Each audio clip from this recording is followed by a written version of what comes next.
Hi everyone, it's Russell here from The Presenter. I hope you're well, and thank you very, very much for being here so promptly. There is a big list of names, some of which I recognize, others that I think are just with us for the first time. But everyone, in fact, most of you I'm talking to you right now, have actually been here early, logged in, ready to go. So I really appreciate that. Thank you very much. And I'll do my best, of course, to make it very worth your while because we've got some great information that I want to deliver to you guys today. We'll get started properly in just a second. Because I can see that there are still more people logging in as I speak. But for now, I want to start the webinar with a very quick story. So normally I start my webinars with an introduction to me and what I do and why you're all listening to my dulcet tones from across the pond. But I'm going to do that a little bit later on actually. I want to just introduce you to this guy first of all. So this is Joe. We'll call them Joe for now. And Joe is a project manager for a company that's just called them the Widget Company. And part of his role means that he has to present to C-level executives on the first Monday of every month and update them on how the development of their latest widget is going. And Monday morning comes for Joe, and Joe has all of his slides and content together in a PowerPoint deck. The execs arrive and Joe starts presenting. Now, for some reason, after about slide 20, Joe senses that he's losing a lot of his audience's attention. They don't seem very engaged, and a couple of them are even nodding off during the session. So Joe starts to wonder some of the things that some of us may have wondered in the past. Is it my presenting style? Have they all had a very heavy weekend on some kind of executive company retreat? Why are they so disengaged? These are the kind of things that trouble a lot of us, and in Joe's case, it's got him really on the back foot. So Joe ends the presentation, the execs race off to their next meeting, and Joe decides to try and do a much better job next month. So a few weeks go by and Joe decides that it's time to start planning that presentation for the following Monday. This time he's determined to really blow their socks off and engage all of them from the very start.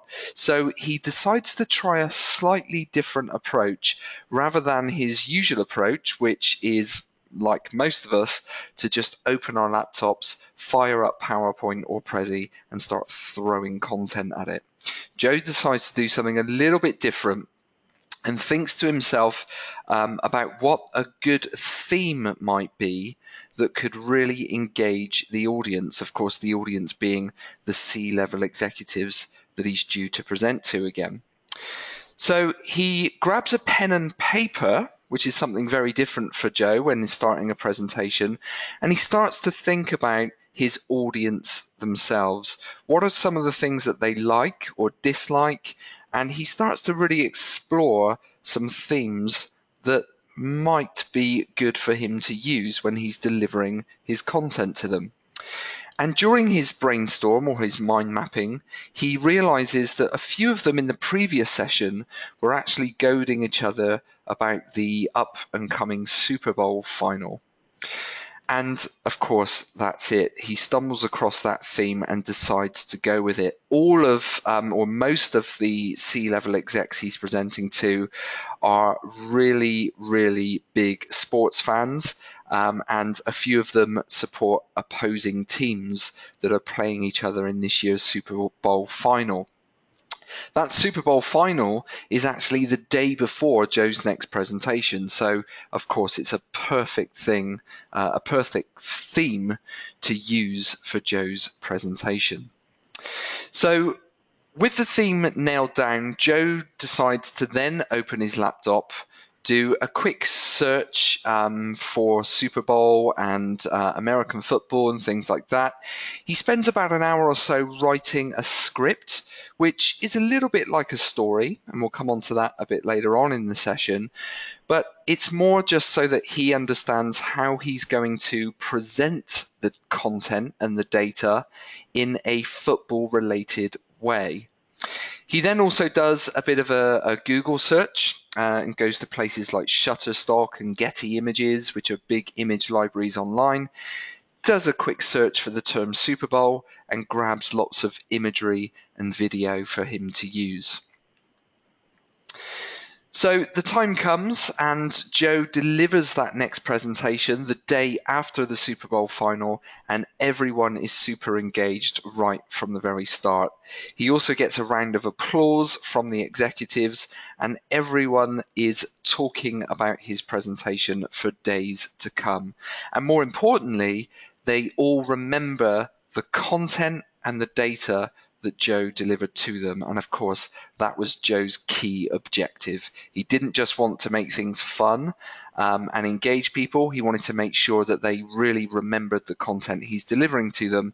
Otherwise, what's the point in Joe standing up and all of those executives taking their time to listen to him?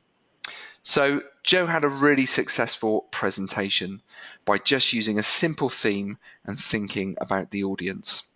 So I'm going to leave that story there for now, and we'll come back to that throughout this session. And I just want to introduce myself because, like I said, there are quite a few names on the list of webinar attendees today that I don't recognize. So thank you, everyone. If you are new, welcome to the second in our 4 C's presentation training. My name is Russell. I'm the founder of The Presenter, and some of you may know that we have a team of presentation experts and designers here. We're based in the UK, but we work with customers globally. And we really make it our mission to educate people on how to build better presentations to engage more audience members. And our team of designers do a really amazing job at building presentations that our clients use, again, across a global stage. So if you haven't seen any of our work, then I really recommend you go to our website and just check out the portfolio page. I can't take credit for any of the amazing presentations you see. That is literally the job of some very, very super talented designers that I employ here at The Presenter. And as I said, this webinar is the second in a series of 4 webinars where we are focusing on a simple approach to designing, building and delivering much better presentations, which is something that I think a lot of people are trying to do or have been trying to do for a very, very long time. So the approach is what we call the 4 C's, or the Force if you're a sci-fi fan like myself and you find it easier to remember things in that way. And for those of you who weren't here to join us in the very first session, I will give you a recap of that right now. So the Force way of delivering, of building presentations, of course, it's broken down into 4 chunks. The very first was a webinar that I delivered a few weeks ago. And the first C in the Force focuses on what we call core message. Now, I will send everyone out a link after today's session to a recording of the very first webinar in case you did miss it. So that's now available on YouTube. I'll make sure everyone gets that link, as well as a link to today's webinar as well. But just to quickly summarize, the very first thing that all presenters need to do way before going into PowerPoint or Prezi is develop a very clear core message for their presentation. Now, that core message keeps you really focused when you're developing the rest of your presentation, and it also helps you define your presentation objectives. And as well as the objectives, it also helps you realize what your presentation's outcome is going to be. So those are 3 really, really crucial things that I would say 99% of presenters, certainly that I come across, just don't give any consideration to whatsoever. And, you know, it's really obvious when you look around, you know, any physical structure will fall flat on its face without a really strong core. If you look at buildings and if we think of architecture and things like that, without a strong core, without strong foundations, all buildings will fall down eventually. So the same is true for your presentation. Making sure you have an absolutely rock solid core is absolutely crucial to making sure your presentation stands up and stands out and is remembered. So the second C in the force is what we're going to cover today, and that is content. So again, we're not going to be going anywhere near Prezi or PowerPoint or any of the really exciting bits of technology that we can use for presentations just yet. That will be in the very next C in the force approach. So the second C focuses on the process of creating content. And after all, it's the content that your audience has really come to see. You and your visuals are the delivery method, if you like, for your content. So we'll come on to that a bit later on in the 4Cs approach, but for now, let's really focus on the content itself. So my hope is that you got a lot from that little story that I used at the very beginning of the webinar there about Joe and how he had a terrible presentation, but then decided to really focus on his audience, his content, and had a much better experience. Now, the way that Joe used to present is really what we would call the dark side of presenting. It's literally opening up your laptop, firing up PowerPoint, and just throwing content at a bunch of slides and just hoping that things are going to go really well. And I've seen some really, really good presenters. And when I say good presenters, I mean people who are who have great presentation skills, great body language, great tone of voice, all of that kind of good stuff that you do need. But I've seen them deliver presentations that have just fallen flat on their face because they haven't focused on their core message, their objectives, their outcome, and they've taken no consideration into their audience or how they're going to use story to deliver their content. So it is really, really important that we focus on all of these things. So maybe some of you are building presentations right now with the dark side of the force. So what we want to do, of course, is move you over to the way that Joe did end up working, and that's what we would call the light side of the force, where we do take consideration into all of those things I mentioned. And it's actually very, very easy to do. Now, you might think, oh, yeah, that's good for you to say, Russell, because you do this for a living. But, you know, there was a time when I was working full-time for another company, delivering presentations, and I had no formal training from anyone. I had to really learn the hard way. So, you know, believe you me, I have been there and I've delivered presentations that have had really bad outcomes in the past, which is one of the reasons that makes me so passionate about helping people get this right each time, because I know how important presentations are. So one thing that I want to focus on is something that we as human beings all absolutely love, and we're actually programmed to love, and that's stories.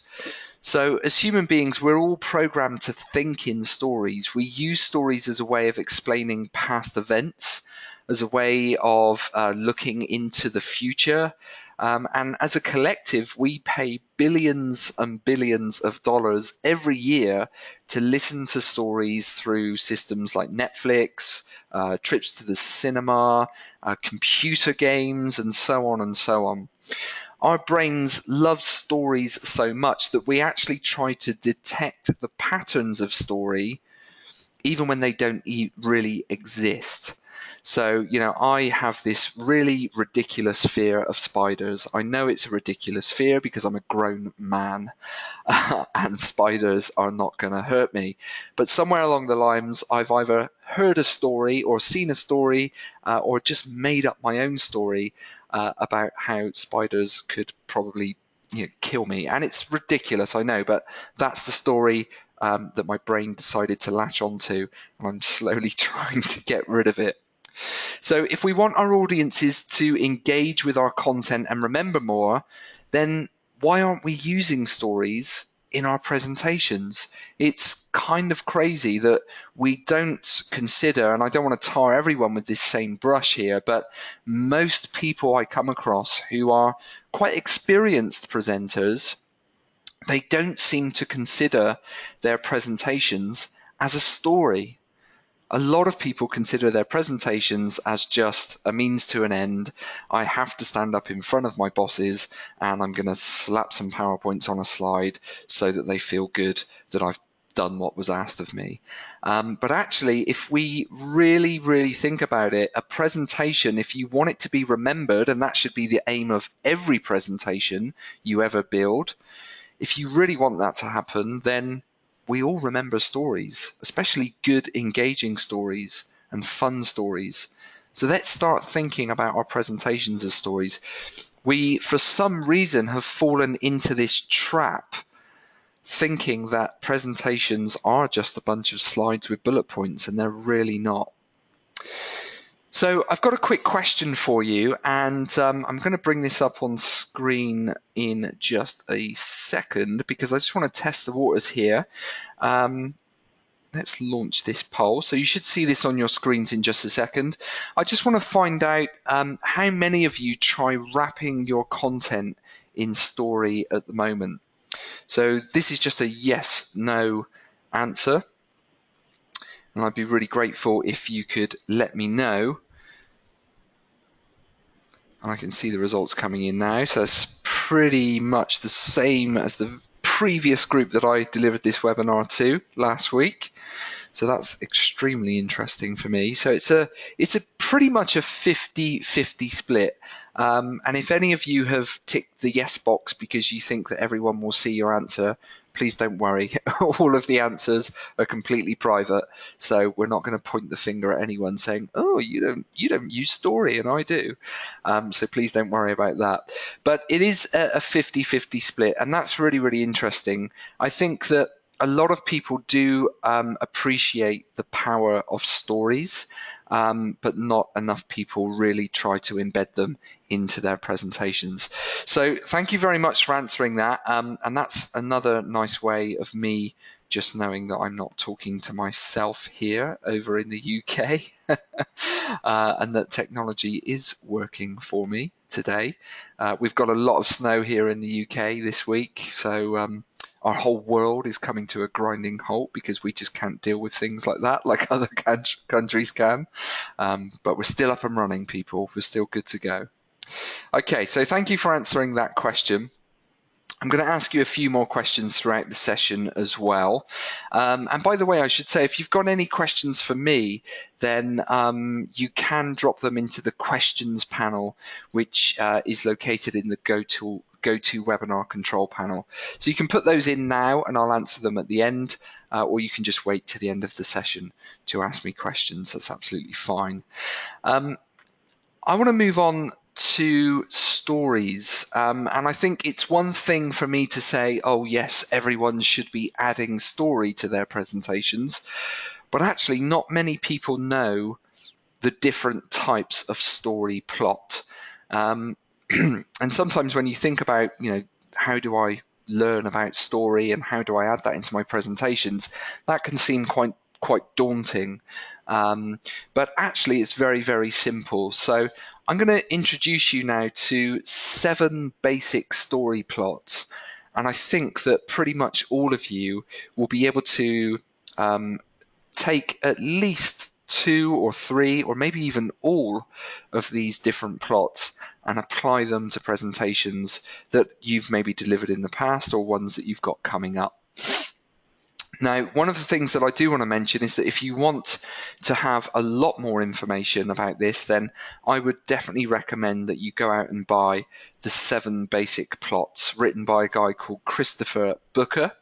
And it's a really, really great read. You can literally, it's one of those books where you can just pick it up next time you're building a presentation, if you know you want something that it has a bit of humor in it, then you can just jump to a certain section and learn about how to create stories that have comedy within them and things like that. So it's a really, really great read. I would definitely recommend it if any of you are really serious about adding story to presentations, which hopefully you are, otherwise you wouldn't be here listening to me now. So there are 7 main types of story plot that you can use. And if you look at movies and things like that, you will start to notice these story plots in pretty much every type of movie or piece of advertising or whatever it may be that you see. These story plots are used, very, very widely. So I'm going to skim the surface of them so that we don't spend too much time, but just want to give you a good understanding of how of what they are and how you can apply them to your business and your presentations. So the very first one, and probably one that gets used the most, I think, is what we call overcoming the monster. So this is where the character in our story sets out to defeat a force, and that force is normally evil, and that force is normally threatening the character and the character's homeland. So, classic example, you've probably noticed a very, very obvious Star Wars theme in this webinar and all of the promotion for this 4Cs training. And Star Wars has a very obvious plot, which is overcoming the monster. The monster is, of course, the evil Empire, and Luke Skywalker and the Jedi are the ones who have to overcome that. So very, very obvious. But what I want to mention is, as I explain these story plots, please don't think of them as always having to have a central character, as in a person.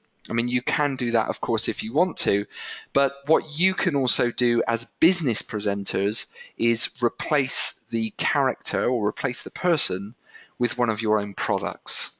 So, for instance, maybe one of your products has to overcome a monster, and that monster is a particular issue that your customers have. So you can still apply the same theory, just in a different way for business. So the second story plot is rags to riches. And this is where the character in our story is, of course, poor to start with, but they acquire things like power or wealth and things like that before losing it all. And then they gain it all back by growing as a person.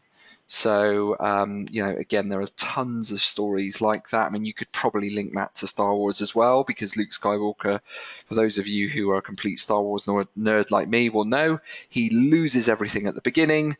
He tries to kick Darth Vader's ass, but gets his own ass kicked, and then he goes away and learns some stuff, and then he gets it all back. So it's sorry if I've completely ruined Star Wars for those of you who haven't seen it. The third story plot is what we call the quest, and this is where our character and maybe some companions as well, they set out to acquire an important object or to get to a certain location, and along the way they face loads of obstacles and temptations. Now, whenever I think about the quest, the most obvious story that I think everyone has probably seen is Lord of the Rings. That was an amazing quest that was it Frodo Baggins went on. Absolutely fantastic movie, and that's why we had to sit through about 15 hours worth of it to get to the very end, because it was such a detailed quest. But again, you can apply that to your company's products, or even to your company itself if you're delivering or trying to build a company overview presentation. Maybe the focus of that is the quest that your company or your startup business has gone on. Really, really interesting how you can twist these plots to apply to business presentations very easily. We've then got voyage and return, and this is where the protagonist or the character goes to a really strange land, And after they overcome the threats that land poses, they return with lots more experience. So I can think of at least a handful of presentations we've built for customers that have this story plot behind them, whereby a company has moved into a new area, they've come across certain obstacles, they've adapted and changed, and they've become much better for doing so. So we've helped a lot of businesses tell that kind of story through things like Prezi and PowerPoint and just great presentation design.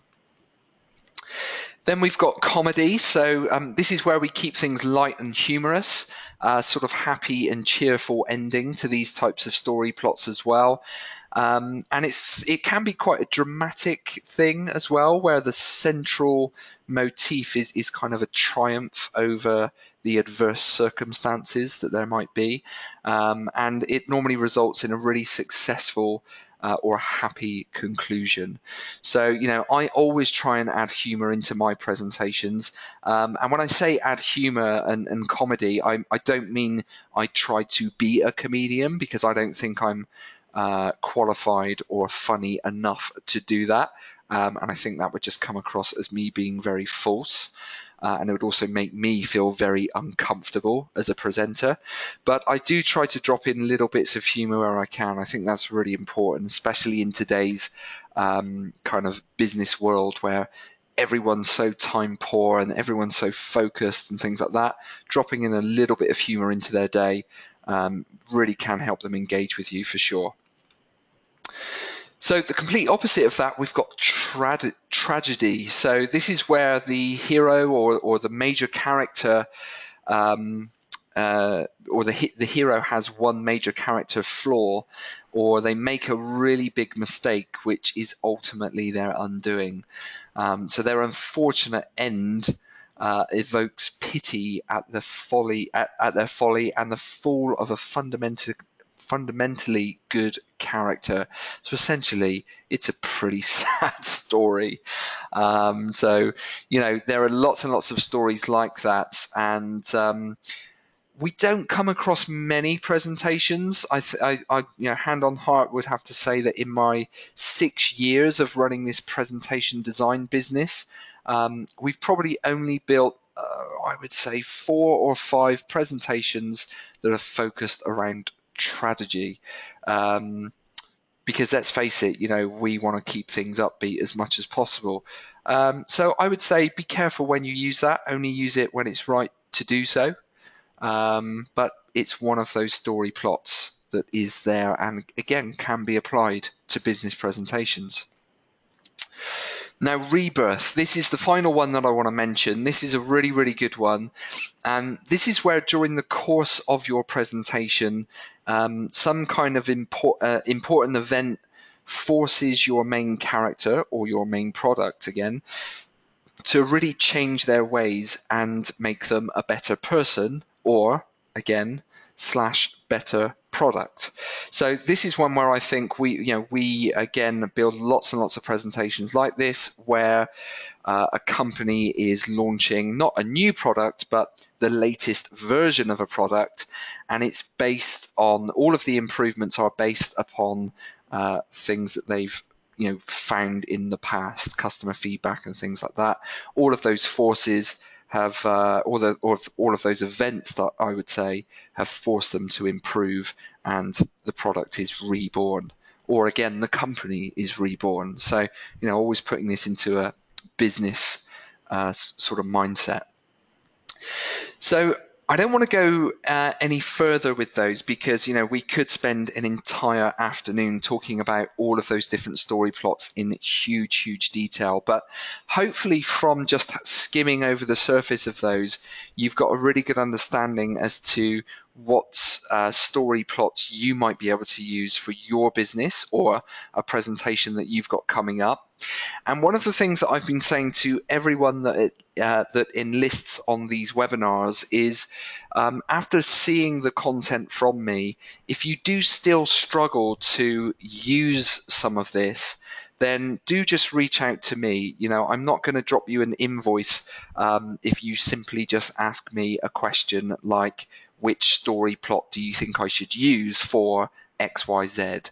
I am more than willing to jump on a call with any of you guys or respond to emails and try and help you out with this, because at the end of the day, if you deliver better presentations, then hopefully that's going to mean that more people come to these webinars and hear this message. So, that's really, really important to us, and particularly to me here. So let's go back to Joe's presentation that I showed you at the very start. So what Joe did was really clever, and by thinking about his audience first, he was able to identify that central theme of the Super Bowl, and in particular the kind of final showdown there. And he used that to engage his audience and communicate what was normally a really dry subject matter to those C-level executives. So I just want to ask you one other question, and I'll bring this up on screen right now. So which type of story do you think Joe used when he delivered that presentation? Now, I have to admit, I wasn't able to put all 7 plots onto this poll question, because GoToMeeting would only let me, GoToWebinar would only let me add 5 responses. So the answers are in there, and let's have a look what everyone is answering. So most of you are saying The Quest. A couple of you are saying Voyage and Return. A few people saying Tragedy, and quite a few people now actually saying Overcoming the Monster. That's interesting, but I can see the results are sort of chopping and changing all of the time. Okay, fantastic. Well, I have to be completely honest with you guys. That was kind of a trick question, because, and the reason I did that is because I just want to get you thinking about something. It really doesn't matter which story plot Joe selected for that, because what's the most important thing is that Joe selected the right story plot for his presentation outcome, and the right story plot for his audience as well. So what I mean by that is, let's say, for instance, that Joe knew that everybody in that room supported the same team, and maybe that team weren't even supposed to be in that Super Bowl final. Maybe they did absolutely terrible in the previous season, and all of a sudden, they're in the Super Bowl final. So in that instance, it would be a great rags to riches story. Now, if the 2 teams playing in the Super Bowl final, if there was one really obvious winner who actually got defeated, then I would say Overcoming the Monster would be the best one to use. If one of the teams again that was in the Super Bowl final were again not expected to be there, or they had real difficulties getting there through lots of injuries during the season and so on, then maybe The Quest would be the best plot for Joe to use. So I'll close that poll down now, but the point I'm really trying to make there is that there's no right answer. So the main thing that I would say for you guys to do is just be conscious of all of those 7 story plots, and don't get too bogged down with, which is the right one for me to use. Because if you focus on your core message, if you think about the type of outcome that you want your presentation to have, so do you want people to be kind of upbeat at the end of your presentation, or do you want this to be a very serious presentation where people are a little bit kind of intimidated? Maybe it's maybe your sales guys haven't been doing very well and you want to give them a bit of a boot up the proverbial backside. Then maybe you need to go for Tragedy or something like that. If you want to keep it more upbeat because those sales guys haven't been doing very well, then maybe it's Rebirth. There's no right answer. It depends what your outcome, what your desired outcome is for your presentation. So hopefully that makes sense, and I've not kind of confused you too much there. But do let me know in the questions panel, of course, if you do need me to clarify that a little bit more. So my challenge to you is very simple, and I'm going to use a poll for this as well, actually, because you guys have been interacting with those so nicely. So it's very simple, and this is not for me, and this is not any kind of binding contract, but I just want to see if you guys are willing to commit to what we've delivered or what I've delivered in the previous 2 webinars. So will you promise to focus on your core message, your objectives and your outcome? And will you make the time to focus on your content, think about your audience members, use story, select one of those plots? And of course, 86% of you have said, I swear I will, Russell, which is fantastic. And the rest of you have said you'll try your best. Well, that's good enough for me. I didn't want to put no, I will not as one of the one of the answers in there, because that would be kind of awkward. The thing I'll say about this is, I know, being very realistic, everyone is strapped for time. But here's what I want to say about that. I mentioned to you earlier on that I used to work for someone else delivering presentations about 4 days a week. I used to drive up and down the country here in the UK, working with lots of different customers, delivering lots of presentations. So it was the same old thing time and time again.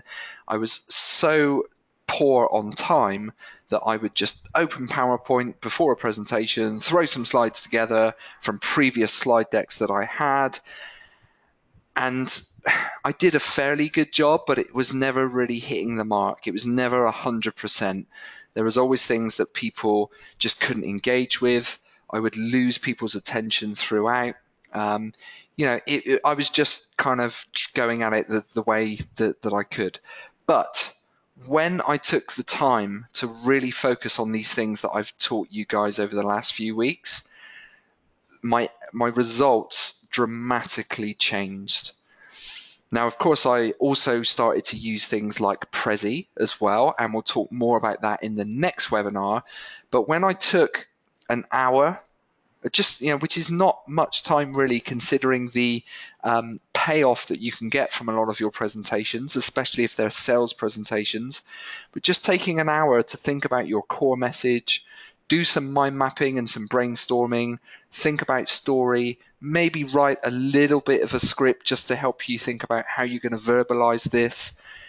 You will be amazed at the difference. And it doesn't take, it takes probably 5% extra effort to get 150% increase in audience engagement, attention rates, and of course, hopefully some return on investment for your presentations. So I don't say that lightly. It's the reason why I am so passionate about presentations, is because I think with just a little bit of extra effort, you really, really can benefit massively. That's why I decided to set up a presentation design agency, and that's why I offer these webinars for free, to really help people improve their skills in what they're doing. So in terms of the content that I had for you guys today, that is actually everything that I wanted to cover, which leaves us about 5 minutes or so for questions. So if you do have any questions, then please feel free to jump into the questions panel, which is inside the GoToWebinar control panel on your screens, and just fire those away. And while you're doing that, I'll just quickly explain when the next webinars will happen. Because, of course, most of you have now been to the very first session and the second session, and are probably wondering when the next ones are.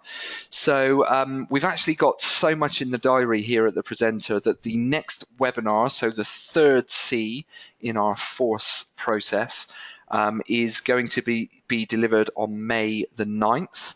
And also, if you can't make that session, then we will be repeating that session on May the 23rd. Okay, so my apologies that feels like it's quite a way off, but believe you me, May will be here before we know it. But what I want to say, and of course I'll send you the link to that so you can register for it as well. What I want to say to everyone is that if you're really enjoying this content and you absolutely cannot wait to find out what the next C's are in our process, then do let me know, because we are offering bespoke sessions for individual businesses, and you can get as many of your employees as you want to involved on those. We simply set up a dedicated webinar just for you and your team. And we can work with you to tailor some of the content there as well. If any of you guys are here in the UK or across Europe, or in fact, I'll extend this invitation to the guys across the pond in the US as well. But if anyone wants to have me there in person to deliver all of the 4 C's to your business, then do let me know, because that's something that we are also doing. I've actually got a date in New York towards the end of this year with one of our companies we work with quite a lot out there, where I'll be delivering this as a series, I think of a 2-day workshop to quite a few teams with one of our customers there. So if that's of interest to any of you, do let me know and reach out to me on russell@thepresenter.com. So I'll wrap things up there, but I'm going to quickly, of course, go into the questions now and just have a look at what's come in. So one of the first questions, which is one that we also had in the last session, so I can now answer this again, and it's, can you have more than one plot in a presentation? My answer to that is absolutely yes, you can. But what I would say is, obviously you want to keep things as simple as possible, mainly for yourself as the presentation designer and the one who has to deliver this presentation, but also for your audience. You don't want them to have to think too hard. You want to keep them engaged and keep their attention without, really kind of twisting their brain too much. So I would say the answer to your question is yes, but I would probably try to stick to no more than 2 story plots. Okay, and the answer to that question again is really obvious when you look at movies that are out there. Again, if we take Star Wars as an example, I think there are probably about 5 or 6 different story plots throughout Star Wars. But that is a mammoth series of, let's call them presentations, because that's what they are. Really, movies are the same thing. So I wouldn't get that confusing. I would keep it simple with no more than 2. So hopefully that's answered that for you. Another question that someone's answered, and I always get these questions about Prezi, because I am, of course, known as the Prezi guy. That's how people refer to me. So we started the presenter as a Prezi training and Prezi design, but we now also offer PowerPoint and animated video and all sorts of amazing tools. So someone has asked, is your presentation created in Prezi Next? And let's just have a look at the rest of this question. I've been using Prezi Classic for a couple of years and haven't yet moved to Next. Should I, is the question. The answer is yes, you absolutely should. Prezi Next is a fantastic tool. And I think if you are lucky enough to be using Prezi Classic, what that means for you is that you will now have Prezi Classic and Prezi Next. So you're one of those lucky people like me who's had a Prezi license for a number of years.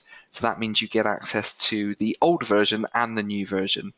And there are differences between the two, which are very obvious. But I would say Prezi Next is absolutely fantastic for what we call conversational presentations. And those are really, really useful particularly for salespeople, where you want to jump around into different areas of your presentation based on the feedback you're getting from your audience. So yes is the answer. Absolutely. And I think, as a little aside from that question as well, I would also say to everyone here that I think these days you shouldn't really think to yourself, oh, should I be using Prezi or should I be using PowerPoint? because there are so many amazing tools available to us these days. What we should be doing is thinking, what does our audience want to see, and how should I present it to them? And then we should be deciding what tool to use. So I think if you're really serious about presenting, then don't class yourself as a PowerPoint user or a Prezi user. Actually try and master the basics of all of those tools, and then you've got a really, really great arsenal at your disposal, and you can pull out the right tool for the right occasion and the right audience. That's really, really important. Okay, another question, this is quite an interesting one actually. How do I get my company to adopt the 4 C's? That's a really good question. I think hopefully I've kind of answered that a second ago. So all of the 4 C's content has already been created. I could rattle on for the next few hours and deliver the whole thing to you guys, but we decided to roll it out in a staggered way throughout this year. That's why we're setting up these webinars.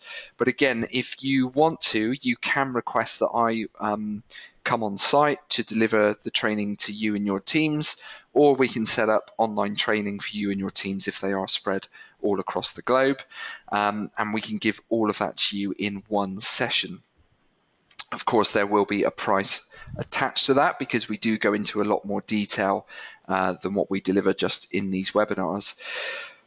But without sounding like I'm trying to sell you something there, which I probably sounded like I was actually, to get your business to adopt this way of presenting, and let's just say to get your business to adopt any process that makes them all better presenters, is a really, really tough question to answer.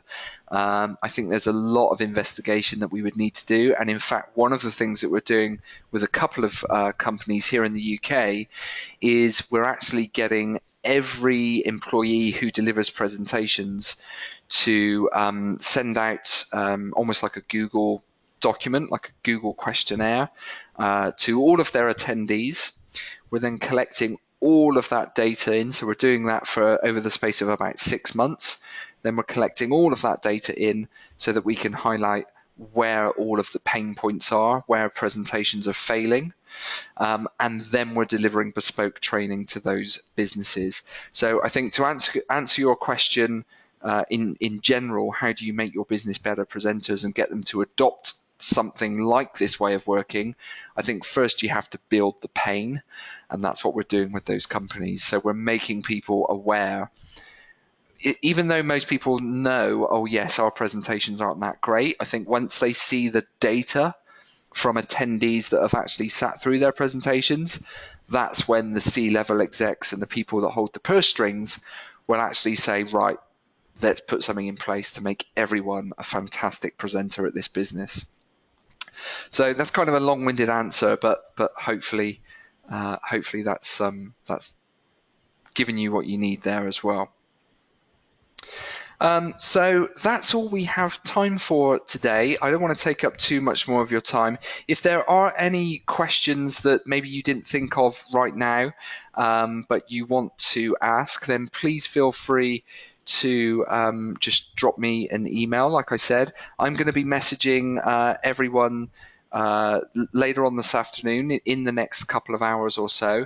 So on that email from me will be a link to the recording of the very first session, and hopefully to the second session as well, if I can get it uploaded in time. And we will have the dates and the links for the next webinars as well. But please feel free to reach out to me with any questions, or if you need any help or advice. Like I said, I'm not in the habit of invoicing people just for giving them advice. Anything we can do to help you become better presenters is all good. So I really hope you've enjoyed that. And one final thing I would ask you guys to do is whatever social media you prefer to use, whether it's Twitter, Facebook, or LinkedIn, please just take a minute or two just to jump onto that social media, maybe take a screenshot of the screen that I'm sharing with you right now, post that up as a picture, and just tell people how you enjoyed the session. Tag me in it and tag our business, The Presenter. on whatever platform that is, and I would really appreciate that. The more people we can deliver this message to, the less boring presentations are going to be out there in the world. So thank you very much for joining me again, and I look forward to seeing all of you in the next of our 4C sessions in the coming weeks. So enjoy the rest of your day, your morning, your evening, whatever time it may be, and I'll speak to you soon. Take care.